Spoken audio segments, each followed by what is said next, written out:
the webmaster to put up my chart real quick? Is that possible? I see it up there. Or do I have to click on it? I think your chart is up. It's the one that has yellow with Okay, yes. blue and red.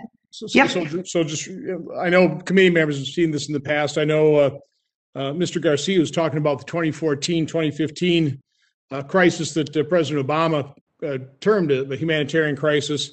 If you look at it in context of this chart, though, you see there's barely a blip in comparison to the crisis of 2018 and 2019, and now what we've seen over the last month. I think it's important to take a look. There are different events that occurred, court decisions, different actions taken, so you can see cause and effect.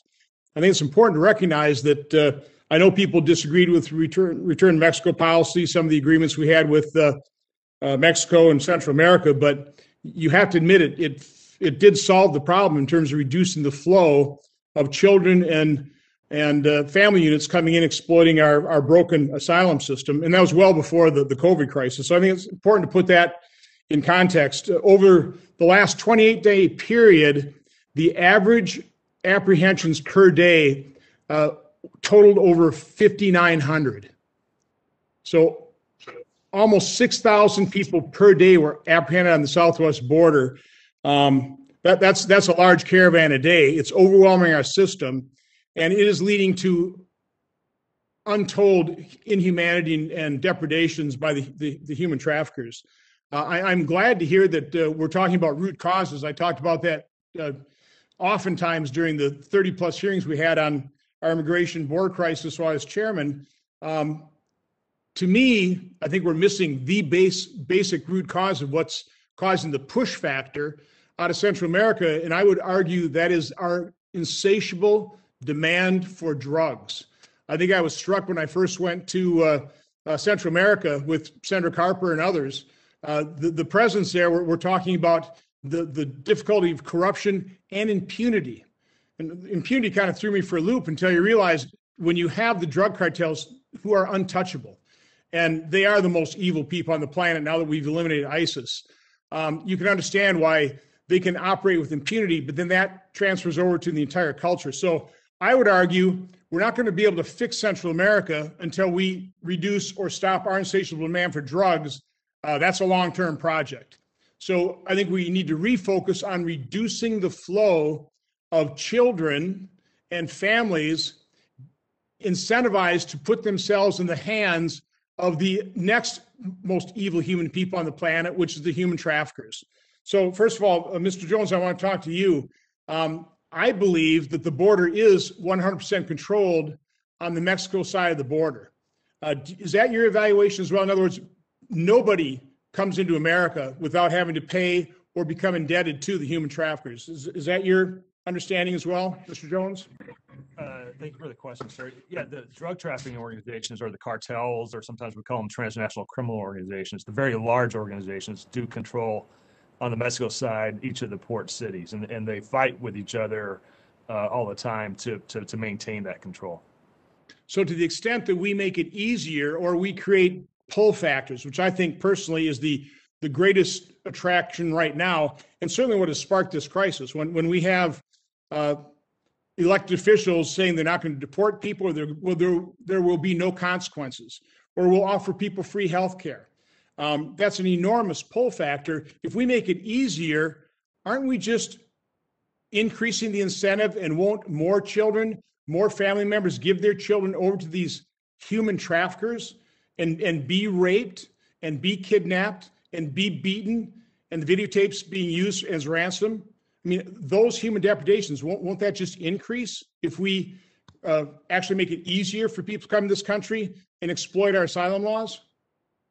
I think that as policy encourages immigration by loosening the requirements for getting into the U.S. or having a policy where, in the case of undocumented alien children, they get in 100% of the time. I think those types of pull factors do indeed create an increase in demand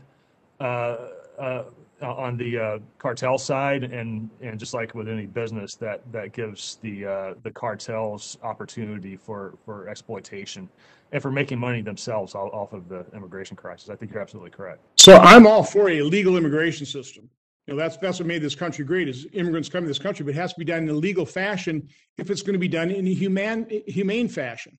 So, my concern again is by making this easier, isn't it true, again, to cross over, you either have to pay the cartels or indebt yourself to them? How do they pay off that debt? What have you seen? We, for example, in our hearings, we heard about a child being sold for $84. We've heard of children being reused. We certainly have the picture of that father and his 2-year-old daughter face down, drowned in the Rio Grande. When we were down the border, we saw a dead body floating. The following day, I think a 9-year-old girl was drowned. So we need to convert this into a legal process. But isn't it true that around 90% of the people coming here claiming asylum, claiming credible fear, they don't have a valid asylum claim? Is that roughly true? My understanding is that is roughly accurate, that approximately 90% of asylum claims coming from that part of the world are eventually denied. Now, I was also shocked to learn when we went down on the border that the Biden administration is giving Customs and Border Protection the goal of processing migrants in about 8 hours. And then even more shocked to realize they're releasing them first without a COVID test, but also without even a notice to appear. So there's no immigration process set up whatsoever for these individuals. And by the way, I have to also say, I flew home from McAllen.